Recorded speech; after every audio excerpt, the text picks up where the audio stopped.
أعوذ بالله من الشيطان الرجيم بسم الله الرحمن الرحيم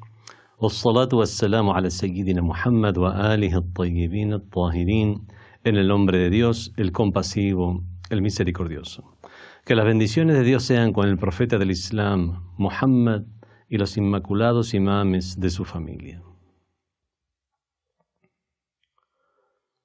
En esta cuarta sesión sobre cuestiones modernas de la ciencia del Kalam, o el Kalam moderno,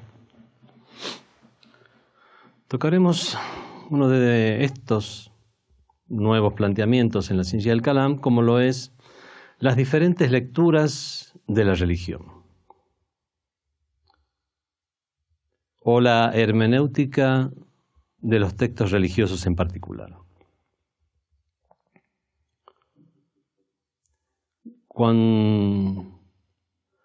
Ya hemos explicado los alcances que tiene la religión misma al hablar de las diferentes definiciones de religión, puesto que, como con todo tema, debemos tener presentes los alcances de cada término, las diferentes lecturas sobre la religión. Y en este caso, las cosas que hemos planteado en la segunda sesión, cuando hablábamos de las definiciones o la definición de religión y los alcances de la religión, todo eso nos sirve en este momento para comprender de qué tema es que se plantea hoy en día que se pueden realizar diferentes lecturas. ¿Y a qué se refieren con diferentes lecturas? Si es lecturas diferentes en el sentido de poder realizar cualquier lectura y que cualquiera sea legítima, o que es posible, simplemente decir que es posible que se puedan realizar más de una lectura sobre aspectos de la religión, más que de la religión toda. Este tema está muy conectado al tema del pluralismo religioso, que trataremos posteriormente, donde, si bien el tema del pluralismo religioso implica tratar la cuestión sobre si todas las religiones son legítimas, lo cual daría un lugar a un pluralismo de religión o religioso. En este caso, lo que se plantea desde la hermenéutica moderna y la hermenéutica filosófica, contrariamente a la hermenéutica tradicional o metódica, es la validez de dar cualquier tipo de interpretación o hacer cualquier tipo de lectura de la religión en general, y que cualquier lectura sea válida sin que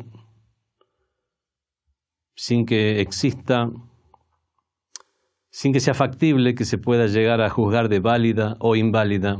una lectura por sobre otra, puesto que todas estas lecturas, desde estos conceptos desde el concepto de la hermenéutica filosófica y la hermenéutica moderna, todo sería relativo.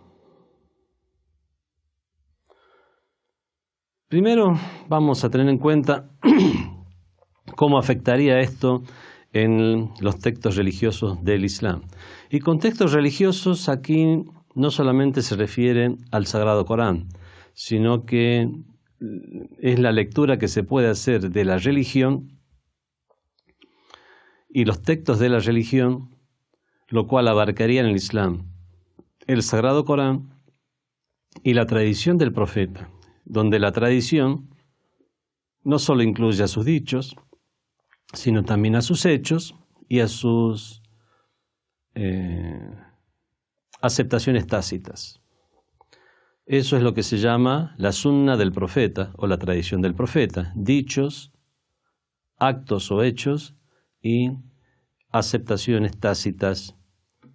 de cuestiones que se realizaron frente a él y que en su condición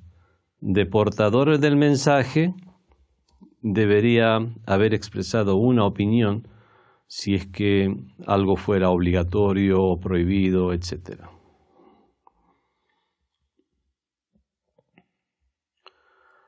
Así que en este caso, en el caso de las religiones propiamente dichas o específicamente, cuando hablamos de las diferentes lecturas que se puede hacer, nos referimos a las diferentes lecturas de los textos religiosos en particular. Si bien en otro ámbito, la hermenéutica en otro ámbito puede abarcar mucho más, como es la hermenéutica de un texto literario o de un texto poético, por ejemplo, abarcaría mucho más que el texto mismo, que es estudiar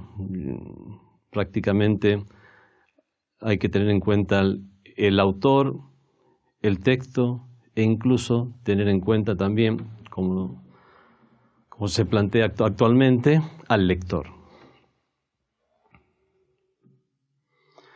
Bueno, se puede imponer esta forma de leer los textos religiosos, o se puede hacer estas diferentes lecturas de la religión, por lo menos en lo que concierne a la religión del Islam. Creemos que estas nociones que vamos a tratar ahora, si bien abarcan en general a todas las religiones, lo que es el Sagrado Corán y la tradición del profeta en el Islam, los libros del Antiguo y Nuevo Testamento, la Biblia en el cristianismo, el Antiguo Testamento o su interpretación, el Talmud en los judíos, los Upanishad en el hinduismo, o el Avesta, el libro del Avesta en los zoroastrianos. Aún así, en cuanto al Islam en particular, la forma de lectura o la lectura que pueden tener estos textos, si bien puede llegar a ser diferente por parte de diferentes sabios en cuanto a algunos detalles, lo cual puede llevarlos a alguna conclusión diferente, aún así existe un punto en común, que es que están en la búsqueda de realmente encontrar lo correcto o lo que es más correcto, encontrar esa única verdad que querría hacer llegar ese texto y no considerarlo como un texto ambiguo, un texto relativo que acepte cualquier tipo de interpretación.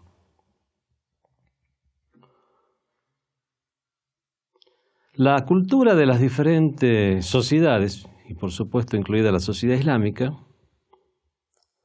está obviamente influenciada por diferentes factores. En lo que es la sociedad islámica, la principal influencia que ha recibido es a través de la cultura religiosa. La cultura religiosa, que obviamente uno de sus principales aportes, fuera del comportamiento de las personas de religión o las tradiciones heredadas, son los textos religiosos, sobre todo en el Islam, que es tan rico en textos religiosos, por diferentes motivos, siendo uno de ellos que el Islam fue revelado en una época en la cual había mucha más tecnología para la preservación de los textos, y también existía una mayor cultura general entre las personas como para abocarse al tema. Eso hizo que realmente haya una riqueza de textos en el Islam incomparable en relación a las tradiciones de milenios anteriores. En la tradición islámica, cualquiera sea la tendencia de de los sabios que se aboquen a la lectura de los textos o a la lectura de la religión o la lectura que entiendan de la religión, del Islam en general o de algún tema en particular, como puede ser la ciencia del Kalam, la jurisprudencia, orientaciones morales o alguna incluso interpretaciones de carácter histórico sobre sucesos. Puede haber diferencias, que las hay diferentes lecturas de sucesos en el Islam, pero tienen un punto en común, que es que los diferentes sabios buscan una verdad. Y es aquí que consideramos que en el Islam es el texto el referente y el autor del texto el referente y no la interpretación. En la hermenéutica filosófica y la hermenéutica moderna se plantea el gran protagonismo que tiene la interpretación misma del texto, donde ya tiene una independencia incluso de su autor. Ya vamos a tratar este tema. Pero en el Islam esto no es así. En el Islam el criterio o el referente es el texto, el criterio o el referente es el autor.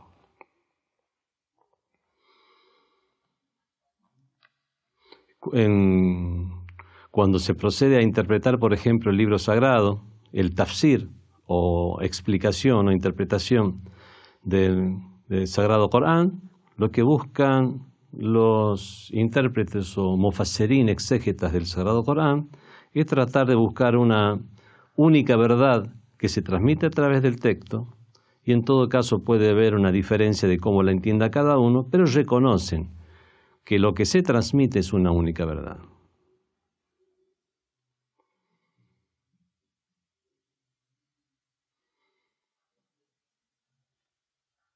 A pesar de que los diferentes exégetas puedan tener tendencias, algunos exégetas del Sagrado Corán se abocaron a la interpretación del Sagrado Corán desde un punto de vista literario, como el libro Al-Kashaf de Zamakhshari, que realmente hace un muy buen estudio del Sagrado Corán desde el punto de vista lingüístico. La diferente terminología que se usa en el Sagrado Corán, cuáles son los antecedentes de esos términos antes del Islam, en la época de la revelación, después del Islam, cómo lo comprenden los musulmanes en las diferentes épocas y en los diferentes periodos de las ciencias islámicas, cómo comprendían tal o cual término, tal o cual frase. Por lo tanto, realmente el Kashaf de Zamakhshari tiene una línea literaria o lingüística, sigue una línea literaria o lingüística en la interpretación del texto. Después hay otros libros de tafsir o exégesis que se abocan a los temas que tienen rigor científico y se abocan a las predicciones del Islam respecto a cuestiones de carácter científico, académico, matemático, el milagro numérico y matemático en el Sagrado Corán, las previsiones de actos que tendrían lugar en el futuro. Hay algunos que siguen un lineamiento cronológico histórico, como aquellos libros de tafsir o exégesis del Sagrado Corán, donde se hace mucho hincapié en el Sha'n Nuzul, o sea, la causa de la revelación, las causas de la revelación para comprender más el texto, a quiénes era revelado, por qué era revelado, qué situación tuvo lugar que amerite una revelación en especial, lo cual obviamente todos esos textos de sabios de diferentes corrientes han enriquecido a la materia en sí. Otros libros de tafsir más modernos o contemporáneos, como es el Tafsir al-Mizan del gran sabio Muhammad Hussein Tabatabai, es un libro que más tiene un carácter sociológico. Hay otros libros que se abocan a la interpretación del Sagrado Corán tomando como base algún hadiz o narración del profeta o de los imames de Ahlul Bayt, que son at-tafasir al-hadithiyya, son los libros de exégesis que toman como base al hadiz o narraciones. Vemos que con estas diferentes tendencias, con las diferentes corrientes teológicas de cada autor,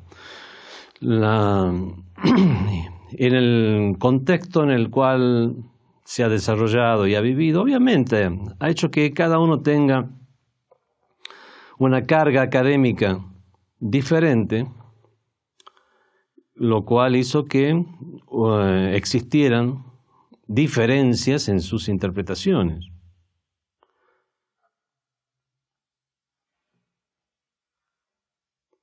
Pero eso no tiene nada que ver con las diferencias que se plantean hoy en día para los diferentes textos, dándole legitimidad a cada una de las diferentes lecturas que se pueda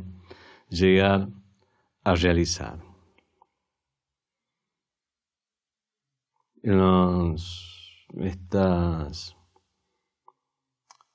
Estos estudios sobre hermenéutica realizados por Martin Heidegger,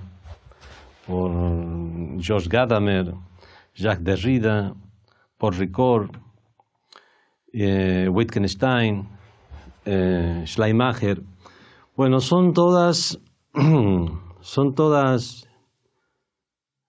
evoluciones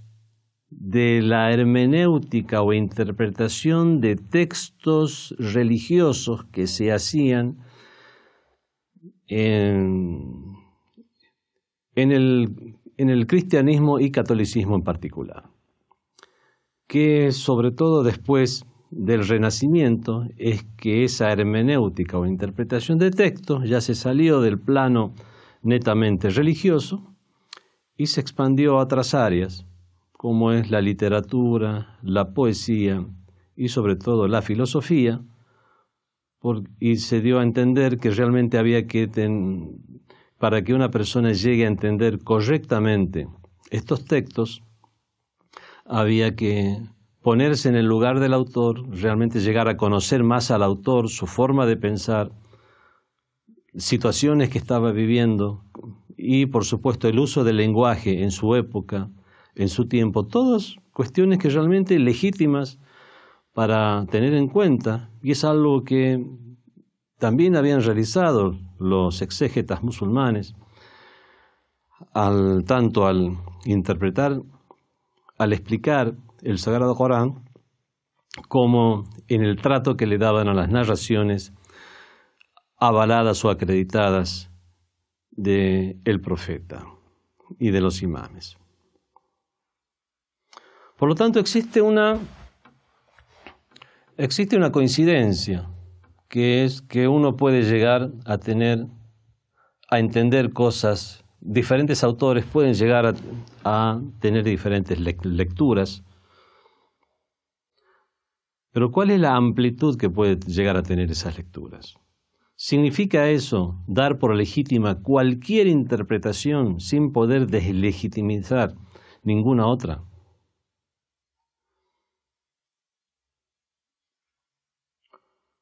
Bueno, ya habíamos dicho que este tema se deriva del pluralismo religioso, así como se habían planteado la legitimidad de las diferentes religiones, siendo todas legítimas.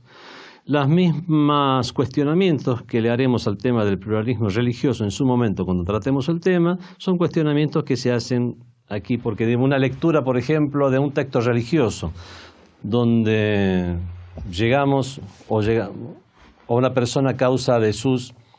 antecedentes teológicos, por su formación, puede llegar a comprender de un texto que tal texto indicaría una Trinidad de Dios, y otra persona, otro sabio, por la diferente cultura con la cual ha asumido el texto, comprende la unicidad de Dios. Por una cuestión de lógica, no podemos dar por legítimas las dos lecturas, que se refiere tanto a una Trinidad como se refiere tanto a una unicidad. Los que legitiman o quieren legitimizar todas las diferentes lecturas que se puede hacer de un texto es porque realmente ya no les importa el autor, sino que toman como que las palabras, al ya haber sido escritas, ya corresponden, ya son un patrimonio de toda la humanidad para después usarlas y comprenderlas como más se les ocurra.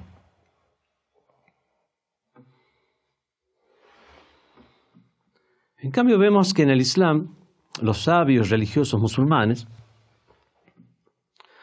no consideran que sea legítima cualquier lectura. Respetan las opiniones de otros mientras observen unos criterios, unos referentes que no son arbitrarios. El primero de los referentes obviamente es el idioma.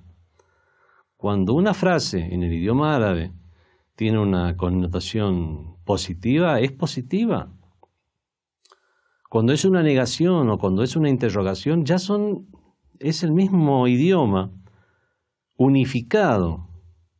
que cualquier persona que haya tenido estudios de ese idioma y la forma en que fue evolucionando ese idioma y las diferentes disciplinas y maneja las diferentes disciplinas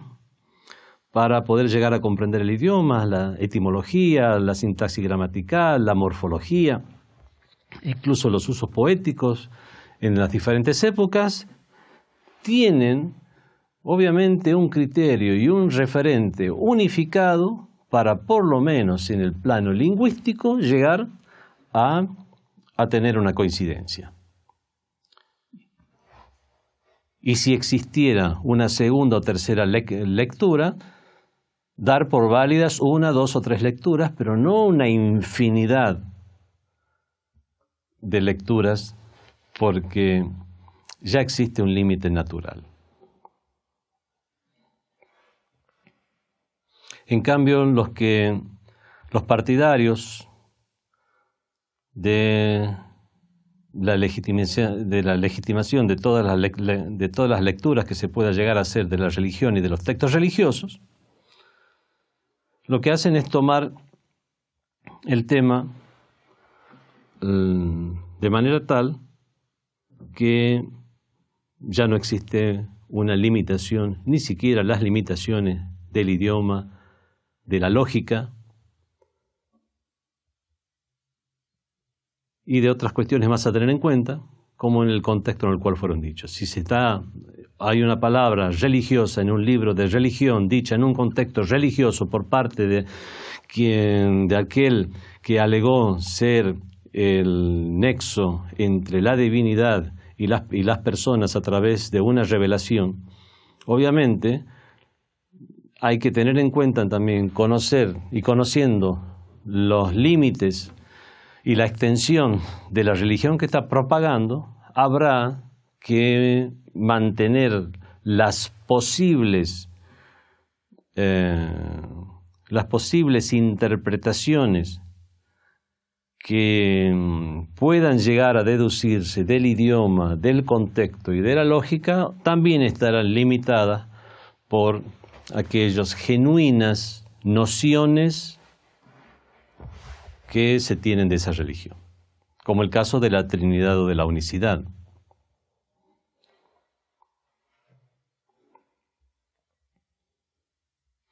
Los seguidores de estas tendencias hermenéuticas, filosóficas y modernas, al plantear el relativismo absoluto en la comprensión de los textos religiosos, lo que hacen es finalmente eliminar la validez de los métodos tradicionales de interpretación. Los métodos de interpretación de los textos sagrados son métodos que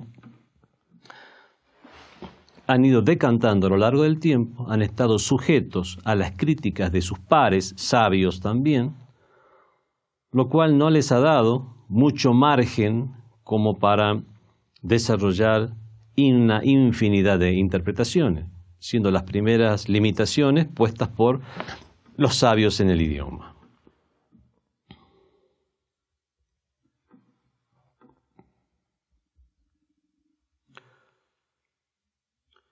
Vemos entonces que los sabios musulmanes disponen el criterio en el texto y en el autor. En cambio, aquellos que sostienen o apoyan las hermenéuticas modernas, lo que hacen es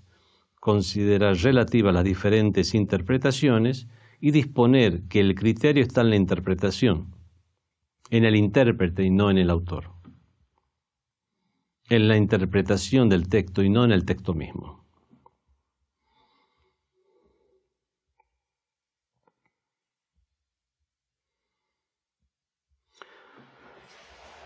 Se habían llegado a estas conclusiones al ver cómo al extender la hermenéutica de los textos, desde los textos religiosos simplemente como se hacía hasta la época medieval, y comenzar desde el Renacimiento a utilizar esta técnica con textos literarios y textos poéticos y filosóficos, se podía llegar a comprender mucho más estos textos literarios o estos textos filosóficos, o llegar a ampliar sus nociones o llegar a ampliar sus conceptos.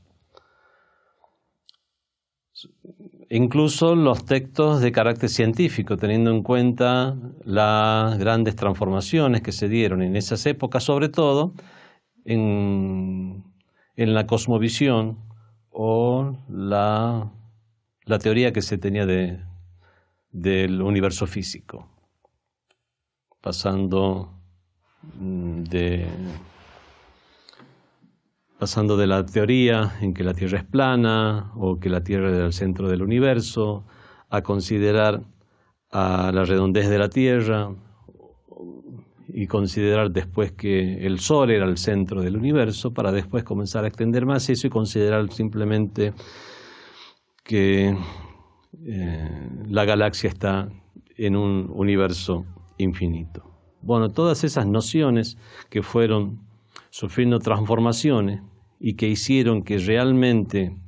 llegaran a la conclusión que debieran revisarse todos estos textos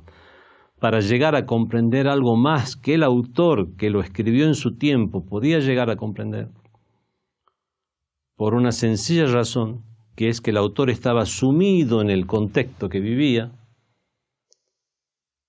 y no tenía la facilidad que podemos tener nosotros desde lejos, donde ya observamos eso como un todo. Ese autor del texto, literario, poético, científico, es como una persona que está en un bosque. Está en un bosque y en estos momentos lo que está haciendo es tratar de tener una noción de a dónde está. Y lo que hace es ver una colina, ver un árbol, ver sinuosidades del terreno, ver vegetación. Y entonces comienza a armar su mundo para tratar de transmitirlo a los demás. Y nosotros que ya estamos alejados en el tiempo y conocemos la obra en su totalidad, la obra del autor, ya no estamos como el autor que está en medio del bosque, sino que estamos como quien está en la lejanía viendo el bosque en toda su extensión. ¿Cuáles son los alcances que realmente tiene? ¿Cuáles son realmente, cuáles son las evoluciones que ha tenido en todo ese tiempo? Para llegar, algunos de manera soberbia, a declarar que pueden llegar a conocer de esa obra más que el autor. Tal vez esto pudiera sonar razonable en textos de carácter científico donde han evolucionado y cambiando las teorías científicas. Puede llegar a sonar razonable incluso en textos de carácter literario, donde al aumentar la cultura de las personas pueden llegar realmente a comprender nociones o a llegar a extender los alcances de una noción dicha por un autor de un texto poético literario en una etapa de la historia en particular, y podemos llegar a comprender mucho más todavía por la extensión y por la amplitud de las diferentes nociones y de la cultura general imperante en los lectores de épocas posteriores. Pero eso es algo que no podemos llegar a considerar en este tipo de textos como son los textos a los cuales se le da un carácter sagrado, a textos en los cuales por lo menos quienes los han ofrecido y presentado al mundo han alegado provenir de la divinidad. Lo cual hace que había realmente un objetivo y un propósito en esas palabras. Y en todo caso lo que puede hacer el intérprete es tratar de buscar cuál es realmente el propósito que tenía el autor con esas palabras. ¿Cuál es el propósito único que tenía el texto con esas palabras? Y en todos casos, si se diera una diferencia en la interpretación, llegar a reconocer que esa interpretación puede estar sujeta a la corrección, al haber una mejor interpretación y poder llegar a invalidar otras. De lo contrario, estaríamos, por lo menos en lo que se refiere al Sagrado Corán, haciendo algo que se llama Tafsir bil-Ra'i. Tafsir bil-Ra'i significa explicar el Corán en base a nuestra propia visión o nuestra propia opinión. Esto es, una persona tiene una idea y quiere imponer esa idea al Corán y tratar de extraer esa idea que ya tiene del Corán a como dé lugar. Dijo el profeta del Islam, que las bendiciones y la paz sean con él y su descendencia: Man fassara al-Qur'ana bi ra'yihi falyatabawwa maq'adahu minan nar. Aquel que interprete el Corán según su propia opinión, que vaya asumiendo su lugar en el fuego. Esta descalificación de aquellos que quieren imponer sus propias opiniones al Sagrado Corán es algo que se realizaba ya desde las primeras épocas de la revelación y en boca del mismo profeta del Islam. Por lo tanto, entre los autores de exégesis coránica, esto se ha tenido muy en cuenta a lo largo de sus obras, que es de no realizar este tafsir bil-Ra'i, imponer su propia visión, su propia opinión, sino tratar de ver realmente qué es lo que dice el Corán, abstraerse de sus propias nociones preconcebidas, incluso de todos aquellos datos que consideraba como parte estable de la religión misma, para comenzar desde cero a leer, ver el texto y en base al texto comenzar a edificar su opinión del Sagrado Corán, su comprensión del Sagrado Corán, para ya explicarlo a los demás.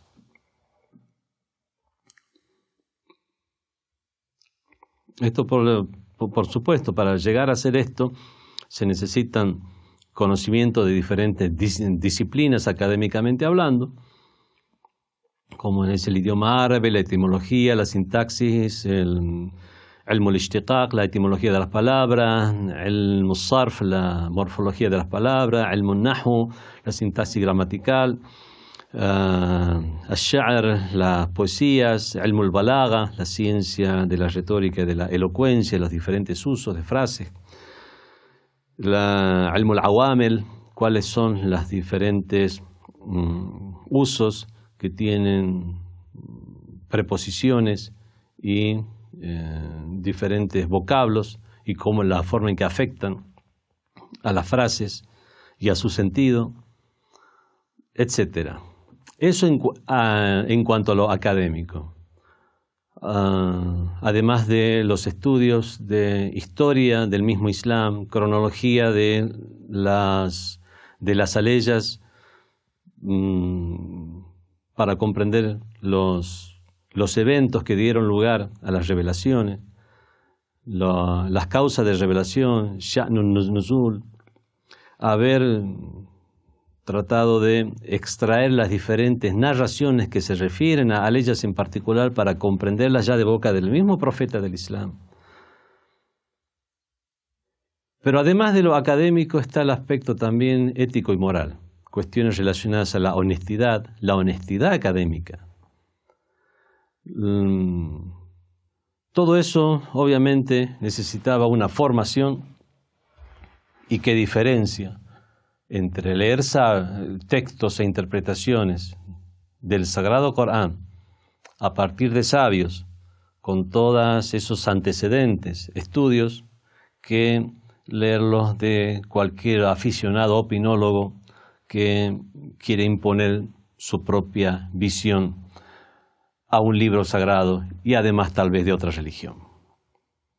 Es como comparar la opinión, igualar la opinión de algún sabio, especialista, médico en alguna rama de la medicina en particular, que ha realizado especializaciones en diferentes partes del mundo a lo largo de muchísimos años, con alguien que no ha tenido ninguno de estos estudios y opina y habla por hablar, y considerar que tanto la opinión de uno como la opinión de otro son opiniones todas diferentes, lecturas que legítimas todas ellas. Realmente es algo que escapa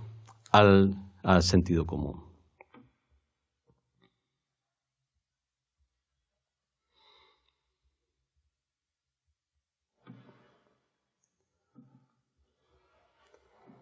Esta frase de la muerte del autor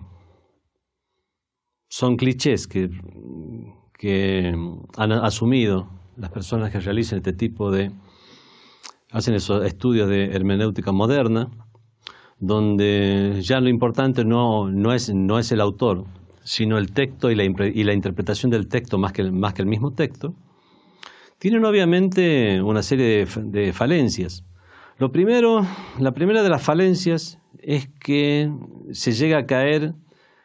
en el juego de los significados, jugar con los significados, quitándole los significados que comprenden las personas, que tienen la vivencia del idioma, de la cultura, de la religión misma, en este caso, que es la interpretación de los textos religiosos, para ya legitimizar cualquier tipo de interpretación. Este juego de jugar con los significados de esta manera es algo que le quita seriedad académica.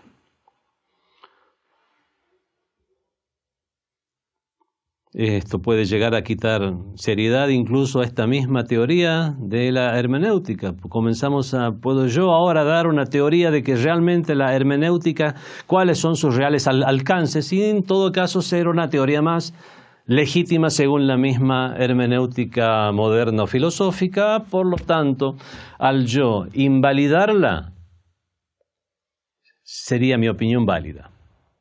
Por lo tanto, sería una teoría autoinvalidante.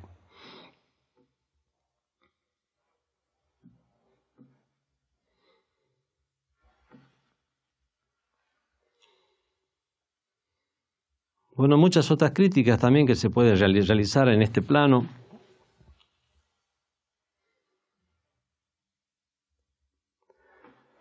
No podemos extender esas conclusiones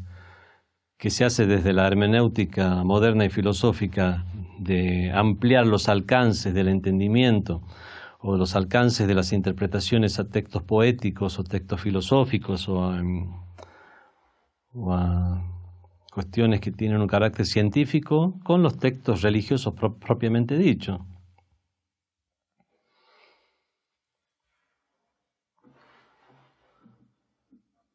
Al ser lo que quiere transmitir la religión algo estable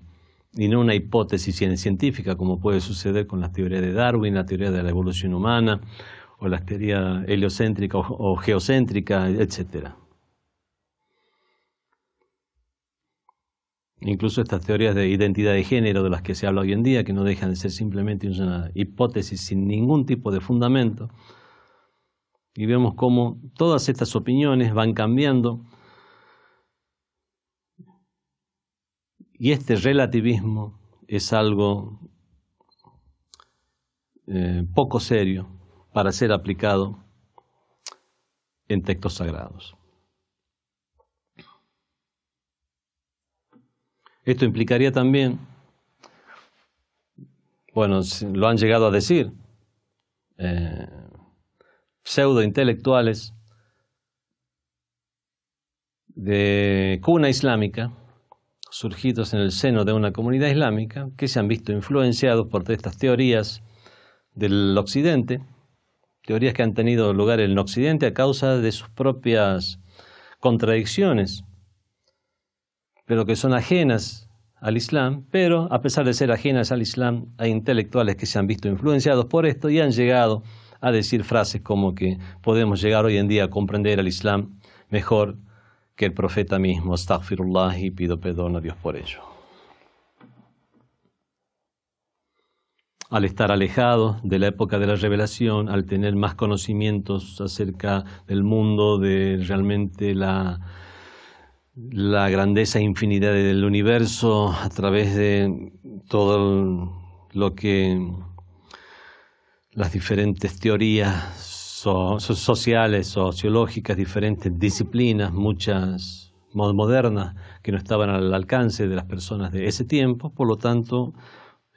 podrían los intelectuales y sabios de este tiempo llegar a tener una visión mucho más amplia que el profeta mismo, astaghfirullah. Nosotros tenemos narraciones, bueno, esto ya es una creencia interna, que el profeta del Islam es lo mejor de la creación. Lo primero que fue creado fue la luz del profeta, etc.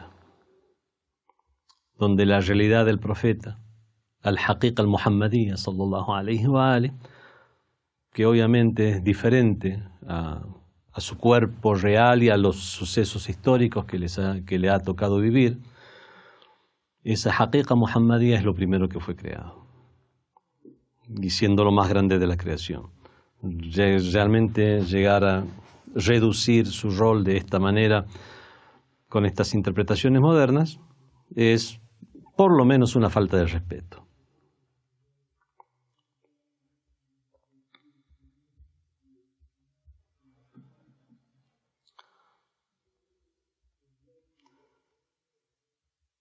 Incluso esto no solamente es aplicable a libros de religión. ¿Qué pasa si, por ejemplo, en una filosofía en particular, occidentales que quieren saber de filosofía islámica, quieren saber qué es lo que pensaba, por ejemplo, Mullah Sadra, que fundador de una línea y una corriente filosófica dentro del Islam, sobre lo cual hay poco conocimiento en Occidente. En Occidente, cuando se habla de filosofía islámica, se la restringe o circunscribe a la filosofía peripatética, la filosofía mashá, transmitida a través de filósofos musulmanes, que es la misma filosofía aristotélica, transmitida y enriquecida a través de filósofos musulmanes como Al-Farabi, Avicena, Averroes, Abenpais, etc. Pero hay realmente un gran mundo dentro de la filosofía islámica. Está la filosofía islámica oriental, sobre lo cual se tiene mucho menos conocimiento en Occidente. Bueno, ¿qué pasa si alguien quiere conocer acerca de las filosofías iluministas de Sohrawardi, Falsafat al-Ishraq, o las filosofías de Al-Hikma al-Muta'aliya, la teosofía trascendental de Mullah Sadra? Realmente puede decir, vamos a leerlo de diferentes maneras y cualquier cosa que podamos extraer como conclusión será válido. ¿O realmente tratará el sabio o el académico de buscar, ver realmente qué es lo que quería decir Mullah Sadra, qué es lo que quería decir Sohrawardi? Cuando hablaba, por ejemplo, y planteaba temas relacionados al movimiento intrasubstancial, al Haraka al-Jawhariyya, realmente qué es lo que quería decir. Cuando hablaba de ittihad, el ilm, el alim o el ma'lum, la unión que existe entre el conocedor, el conocimiento y lo conocido, ¿qué es lo que quería decir? Se puede simplemente lanzar diferentes teorías y decir todas son válidas y Mullah Sadra quiso decir todo eso. No, hay una sola cosa que quiso decir. Y si alguien puede extraer algo más para después crear una teoría independiente, eso ya es otro tema, pero no será lo que Mullah Sadra habrá querido decir. Por lo menos no todas las teorías divergentes. Como sea, este tipo de temas son ajenos al mundo del Islam. Son temas importados, como prácticamente la mayoría de estos temas del nuevo Kalam, el Kalam al-Jadid, o las nuevas cuestionamientos en la ciencia del Kalam. Y esto también son temas que han surgido a causa de las contradicciones que hubo entre ciencia y fe, entre los académicos y la iglesia medieval, que dio lugar a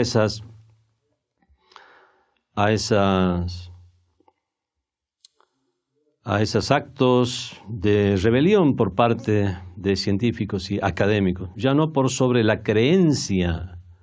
en la religión, la creencia en Dios, sino sobre una estructura en particular como fue la iglesia medieval.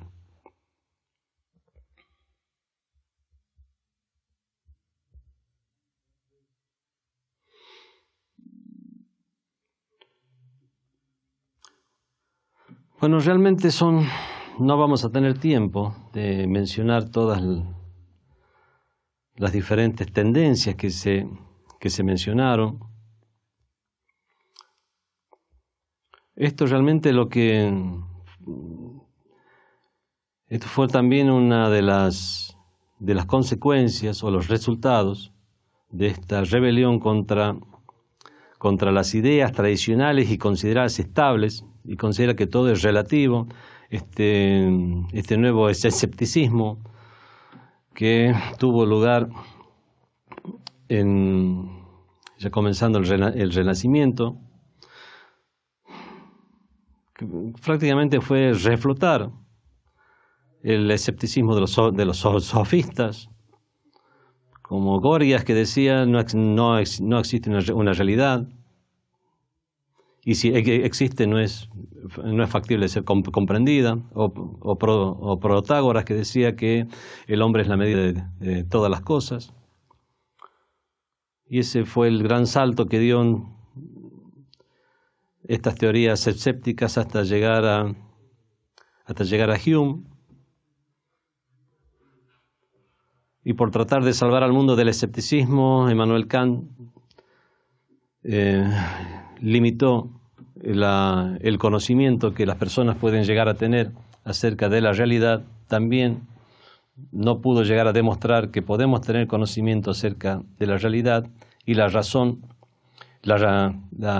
pura nunca va a llegar a tener esa comprensión real, tener una imagen mental del mundo real.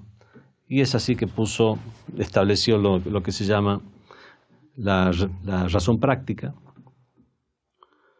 Y bueno, todos esos movimientos fueron los que originaron este relativismo, sobre todo en lo que se refiere a las diferentes ciencias, invalidando incluso todo aquello que tiene que ver la religión como ciencia, que es precisamente el objetivo de estas personas, donde al considerar como relativo todo lo referente a la religión y cualquier